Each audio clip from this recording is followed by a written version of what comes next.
Hello అండి, నా పేరు డాక్టర్ దివ్య. నేను consultant anaesthesiologist and critical care specialist at Varahi ASHA hospitals. చాలా కామన్‌గా వినేది మనము సెక్షన్ పేషెంట్స్‌లో కానీ, సి సెక్షన్ పేషెంట్స్ కానీ, ఎనీ సర్జరీ స్పైనల్ అనస్థీషియా తీసుకున్న పేషెంట్స్ కానీ, ఒక రోజు తర్వాత చాలామంది సివియర్ హెడేక్స్ కంప్లెయింట్ చేస్తూ ఉంటారు. దీన్ని మనం పోస్ట్ డ్యూరల్ పంక్చర్ హెడేక్ అంటాము. ఇది మోస్ట్ కామన్‌గా మనము సి సెక్షన్ పేషెంట్స్‌లోను, యంగ్ పేషెంట్స్‌లోను చూస్తూ ఉంటాము.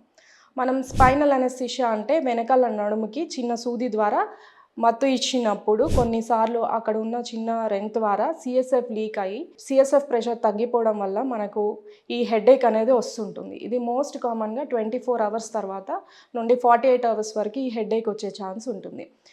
దీన్ని యూజువల్గా మనం కన్జర్వేటివ్గానే మేనేజ్ చేస్తాము. ప్రాపర్గా హైడ్రేట్ చేయడం ఐవి ఫ్లూయిడ్స్ ద్వారా కానీ, లేదంటే ఓరల్ లిక్విడ్స్ బాగా ఎంకరేజ్ చేయడము అండ్ లయింగ్ డౌన్ పొజిషన్లో పెట్టడం ద్వారా అండ్ కెఫీన్ కంటైనింగ్ టాబ్లెట్స్ కానీ డ్రింక్స్ కానీ ఇవ్వడం ద్వారా దీన్ని ట్రీట్ చేయడం జరుగుతుంది.